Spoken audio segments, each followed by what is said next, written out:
Assalamualaikum warahmatullahi wabarakatuh. Salam sejahtera bagi kita semua. Sobat-sobat sejarah, bertemu lagi dengan saya Jetstone Channel. Channel ini bersikap tentang pembelajaran sejarah. Terima kasih kepada sobat-sobat sejarah yang telah like, share, komen, dan subscribe-nya. Kita akan lanjutkan di part ketiga Perang Dunia Pertama, yaitu bagaimana akhir dari Perang Dunia Pertama, dampak dari Perang Dunia Pertama, dan tentu saja apa konsekuensi dari negara-negara yang mengalami kekalahan dampak tersebut. Pertama kita akan membahas ini Pak, perjanjian Trianon. Perjanjian Trianon ini merupakan perjanjian ya antara kerajaan Austria-Hongaria ya dengan Perancis ya. Nah, perjanjian ini ditandatangani ya pada tanggal 4 Juni ya 1920 gitu ya. Oke. Nah, traktat ini atau perjanjian ini membahas tentang wilayah-wilayah Austria-Hongaria ya yang akan dilanjutkan oleh negara Hongaria. Karena di Trianon ini menyatakan bahwa Austria-Hongaria bubar. Hongaria ini kehilangan 2/3 wilayah teritorialnya gitu ya.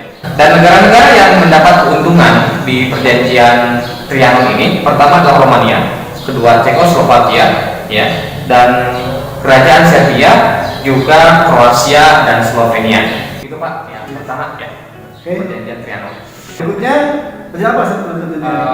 Perjanjian ini yang berikutnya itu Versailles ya. Perjanjian yang sangat merugikan bagi Jerman gitu. Karena perjanjian disinilah mengakhiri dominasi, mengakhiri supremasi, mengakhiri kedikdayaan Jerman gitu ya. Oke, perjanjian Versailles ini ditandatangani 28 Juni ya 1919. Ada 4 unsur ya atau 4 syarat gitu ya, klausul-klausul. Karena klausul umum di perjanjian Versailles ini ada pembentukan Liga Bangsa-Bangsa. Selanjutnya klausul rasa bersalah mengenai perang ya. Jerman menerima kesalahan sebagai pemicu perang. Gitu. Selanjutnya klausul keuangan ya, di mana Jerman harus membayar kerugian perang gitu ya. Ini sangat memalukan banget. Jerman harus membayar seluruh kerugian perang ya, yang dialami bagi pemenang Perang Dunia Pertama. Seperti itu. Selanjutnya klausul militer. Jerman dilarang mempunyai angkatan militer atau angkatan perang. Boleh punya tapi nggak lebih dari 100.000 orang. Dan juga Jerman hanya boleh diperbolehkan memiliki hanya 6 buah kapal selam saja. Jerman diwajibkan tidak memiliki angkatan udara. Itunya wilayah-wilayah Rhineland ya yang bebas itu dari personel militer dan persenjataan Jerman. Jadi klausul selanjutnya adalah klausul teritorial atau klausul wilayah gitu ya, di mana Jerman tidak diizinkan bergabung dengan Austria. Jadi Jerman itu kehilangan wilayah-wilayah yang mereka taklukkan di Perang Dunia Pertama. Salah satunya Alsace-Lorraine itu kembali kepada Prancis, Eupen dan Malmedy itu ke Belgia, kemudian North Schleswig itu diberikan kepada Denmark. Cekoslovakia dan Polandia itu diambil kembali oleh negara tersebut, kayak Ceko dan Polandia. Dan bahkan ada wilayah-wilayah Jerman di Tanganyika dan Zanzibar gitu ya, wilayah di Afrika Timur ya, diberikan kepada Inggris. Begitupun di jajahan Jerman yang ada di Papua ya, ini Bismarck, Kepulauan Bismarck itu jadi milik Inggris. Jadi intinya Jerman ini kayak dibagi-bagi di wilayahnya oleh negara-negara pemenang Perang Dunia Pertama. Tapi itu Pak untuk perjanjian selanjutnya yang kedua ya, perjanjian Versailles. Seperti itu. Jadi kalau menurut bahasa sekarang isi perjanjian Versailles bagi bangsa Jerman sakitnya di sini. Nah, sakitnya di sini seperti itu ya bagi Jerman. Sehingga nanti apa saja ini bisa menimbulkan semangat balas dendam, revenge idea ya, di Perang Dunia Kedua. Seru lagi nanti ya di Perang Dunia Kedua. Kita akan bahas ya, di sini. Ketiga ini perjanjian Soing-Jerman ya, ST Jerman gitu ya. Perjanjian ini menyatakan bahwa Austria-Hongaria dibubarkan. Nah, jadi di perjanjian ini juga harus mengakui wilayah-wilayah baru seperti wilayah Republik Austria, Hongaria, Cekoslovakia, Polandia, Kerajaan Serbia, Kroasia, dan Slovenia. Dan juga perjanjian ini meminta pembiayaan kerugian perang.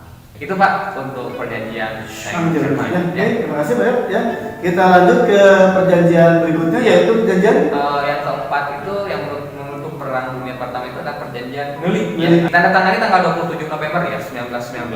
Nah isinya menyerahkan Trakia Barat ke Hong Kong ya atau ke negara-negara pemenang perang dunia pertama dan menyerahkan wilayah gitu ya baratnya itu ke kerajaan Serbia seperti itu dan mengembalikan Dobruja gitu ya yang diperebutkan di perang dunia pertama ini ke Rumania seperti itu. Bulgaria diwajibkan hanya memiliki nggak lebih dari 20.000 pasukan ya. Bulgaria harus membayar kompensasi perang atau kerugian perang seperti itu ya. Dan Bulgaria juga harus mengakui keberadaan kerajaan Serbia, Kroasia dan Slovenia.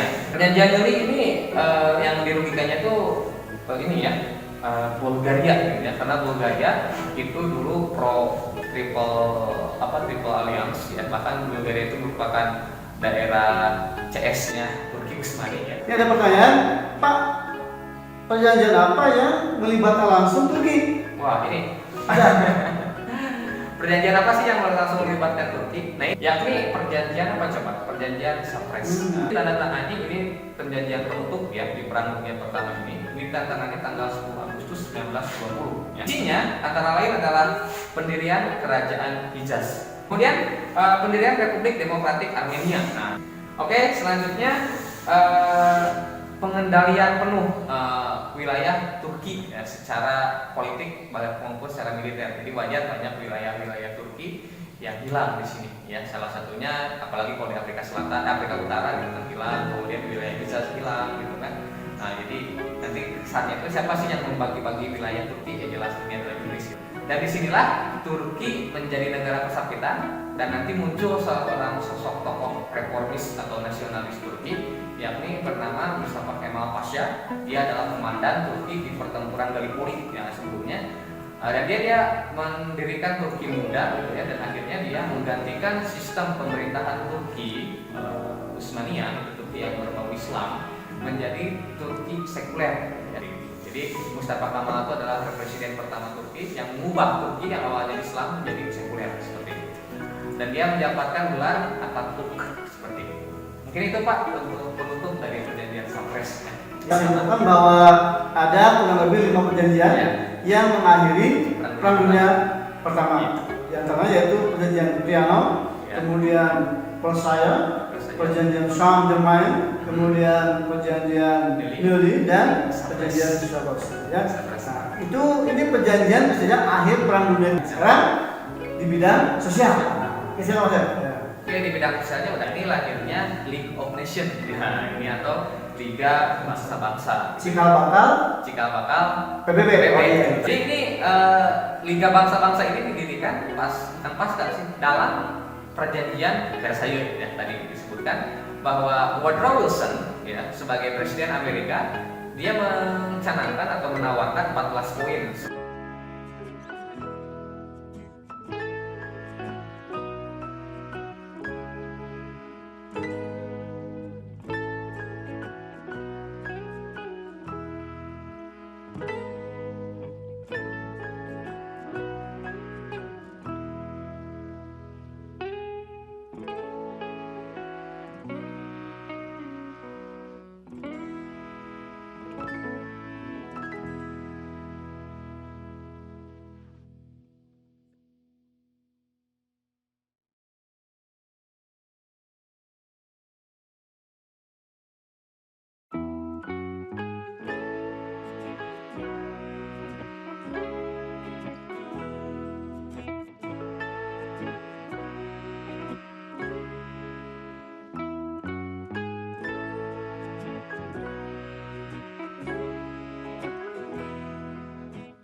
Sebagai fondasi didirikannya Liga Bangsa-Bangsa.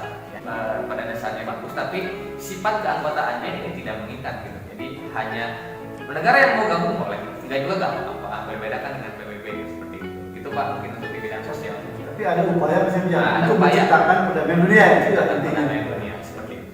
Yang baik Mas, yang mengakhiri ketahuan bagaimana dampak terhadap ekonomi bagi dunia ini Wah, yang ini utama. paling penting ya. Permasalahan ekonomi ini dampaknya gimana sih pasca Perang Dunia Pertama ini? Jelas Eropa bahkan dunia ini mengalami the Great Depression, bahkan ini lebih parah dari resesi ya. Bahkan terjadi sebutnya krisis Malaysia gitu ya. Bahkan nanti Amerika Serikat yang tidak terkena dampak secara langsung gitu karena emang perangnya saja di Eropa kan gitu. Amerika nggak tersentuh sama sekali gitu. Tapi kena juga dari dampak ekonomi. Karena apa? Nah ini Amerika Serikat ini mengalami overproduksi gitu ya. Nanti produksi massal gitu banyak tapi daya beli Eropa kan rendah gitu kan. Jadi gimana ini untuk mencari keuntungan Amerika gitu. Jadi terjadilah Great Depression ini ekonomi. Bahkan nah ini juga hampir seperti siklus 100 tahunan mungkin ya. Di tahun 1918 sampai 1920-an ini terjadi pandemi gitu Pak. Ada pandemi wabah pandemi influenza gitu ya. Banyak 50 juta Iya, hampir banyak gitu ya, 50 juta lebih. Di sini ya dunia itu akan seperti muram, sedih, gloomy lah pokoknya. Jadi udah beres Perang Dunia Pertama, terjadi krisis ekonomi besar-besaran, The Great Depression atau Malaysia, plus adanya wabah pandemi influenza gitu ya. Mungkin seperti itu Pak untuk bidang ekonomi. Ada The Great Depression atau krisis Malaysia. Baiklah sobat-sobat sejarah, itulah pembahasan akhir Mas ya. Season ketiga atau part 3 Perang Dunia Pertama, yaitu dampak atau akhir dari Perang Dunia Pertama. Dan demikian sobat-sobat sejarah, untuk konser ini kita akan lanjutkan di lain kesempatan. Mudah-mudahan ada manfaatnya bagi kita semua. Wassalamualaikum warahmatullahi wabarakatuh.